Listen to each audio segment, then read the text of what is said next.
Meu editor estava inquieto ontem, ele me trouxe um balaio com várias questões.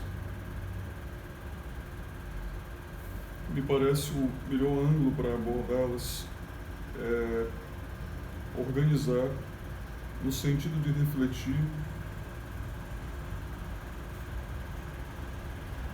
muito genericamente, talvez muito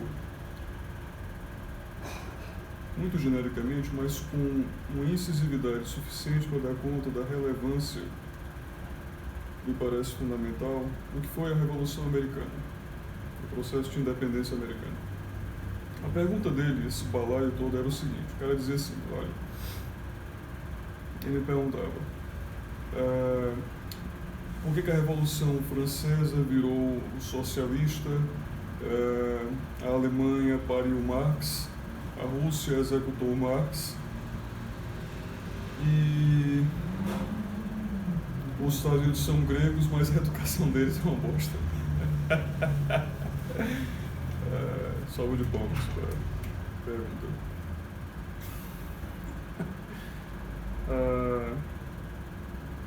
Eu havia considerado, na ocasião,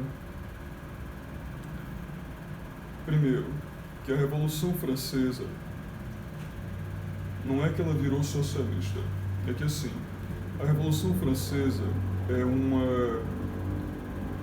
uma caça por controle da tirania. Então você troca o Luís pelo terror. Então é uma caça de tirania. A Revolução Francesa,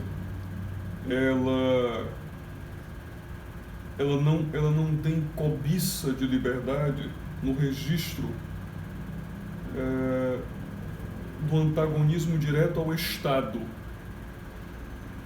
ao conceito de Estado, mas a quem controla a degola.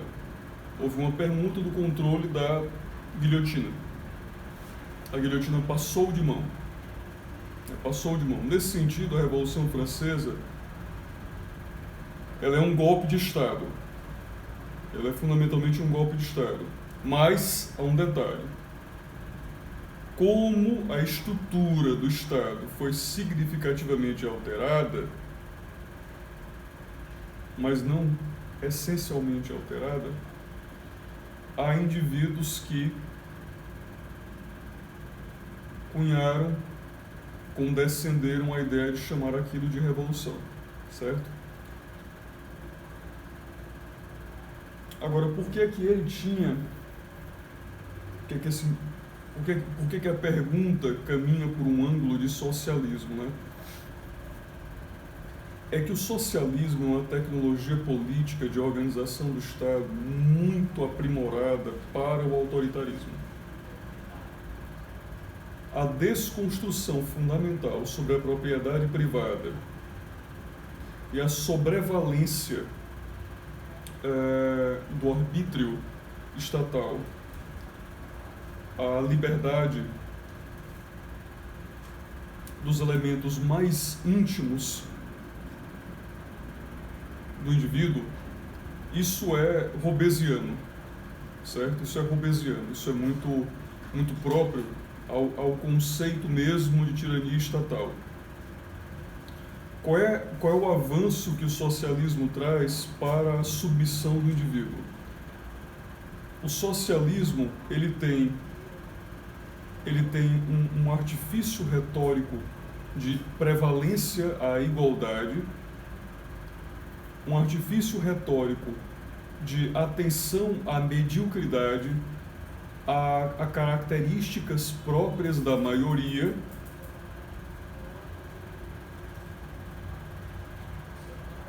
e entende o processo de conserto.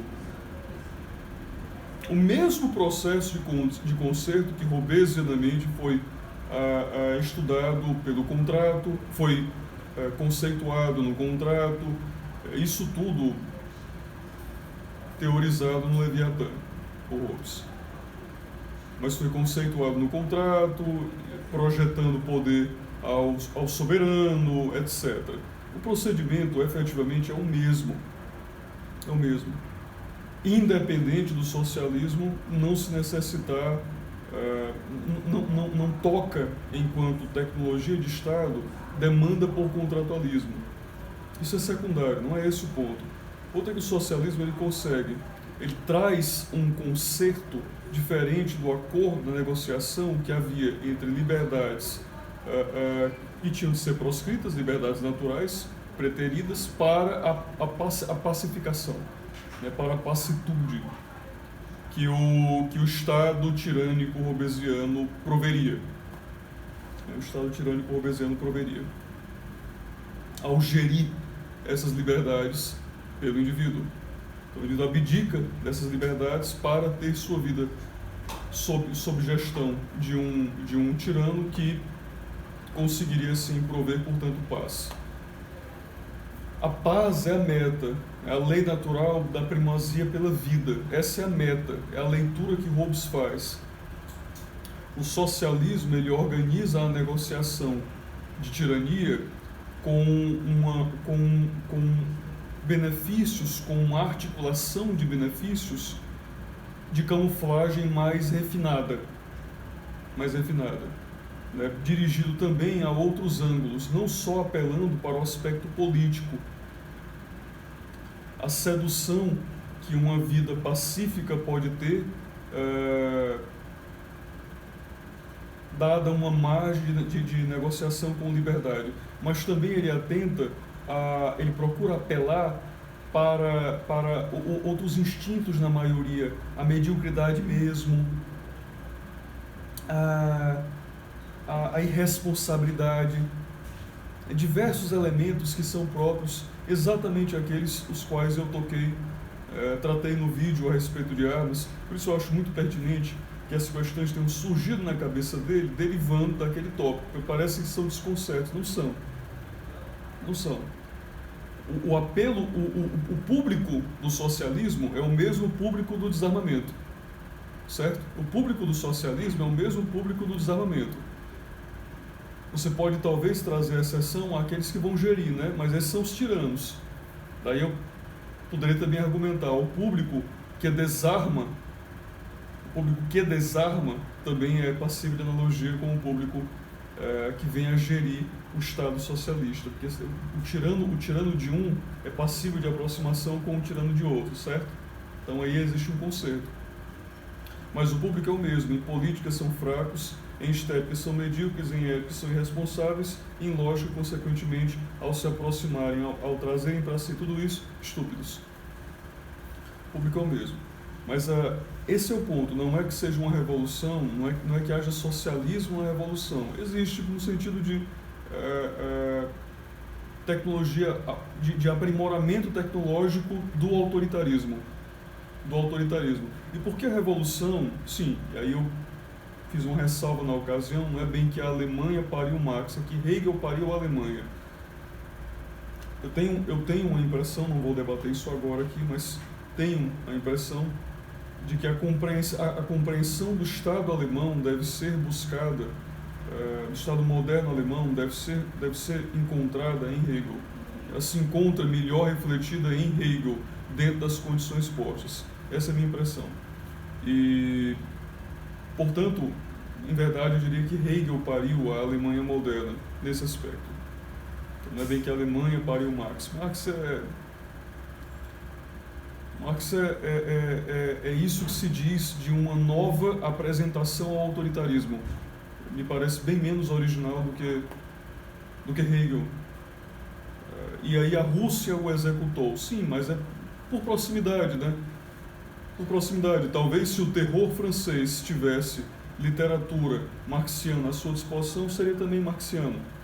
Mas não porque Marx estaria mais próximo temporalmente da Revolução Francesa, mas porque Hegel já teria ocorrido, certo?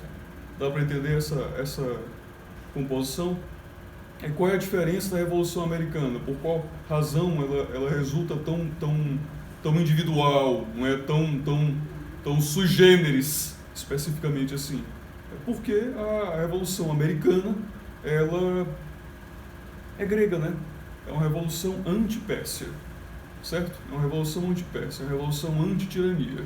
É diferente de, por exemplo, as 13 colônias são Thermopylae, né? As 13 colônias são os 300 de Esparta contra a Pérsia. A cultura grega é a derivação da cultura antitirânica, anti-persa, e a Pérsia é a representação máxima da analogia metafórica do período grego com a tirania.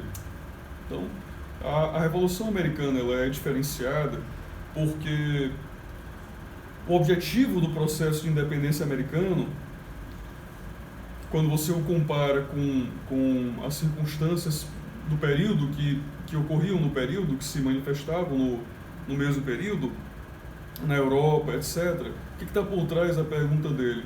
Tentando aproximar e encontrar as diferenças, né? As aproximações e as diferenças.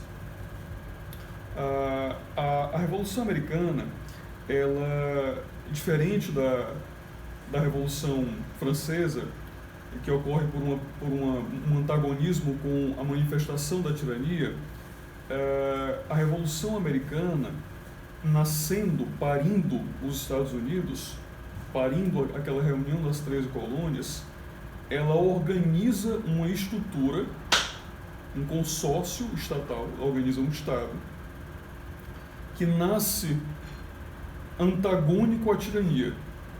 Então, ele vive esse constante paradoxo, como é próprio, por exemplo, das cidades-estado gregas, da Grécia como um todo. Da própria frase, inclusive, que eu utilizei como aproximação, que os 300 de Thermopylae, tranquilamente os escravos de Esparta enxergavam Esparta como uma tirania. Tranquilamente os escravos de Esparta enxergavam Esparta claramente como uma tirania.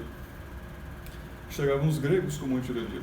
Então, o que está por trás dessa composição paradoxal, né? Um Estado que nasce contra o Estado. É que o Estado contra o qual eles se antagonizavam, procuravam-se independentes, não foi apenas antagonizado em identidade. Não é que as 13 colônias elas eram contrárias à Inglaterra, à Grã-Bretanha, à coroa inglesa, à coroa britânica. Não é isso. Não é que as 13 colônias elas são conteudisticamente, literariamente, filosoficamente, ideologicamente contrárias àquela tirania contra a qual eles se digladiavam. Não. Isso os identificaria com a Revolução Francesa, certo? Aqui é que está a aproximação. O antagonismo era contra Luís, não contra o trono, certo? O antagonismo americano é contra o trono.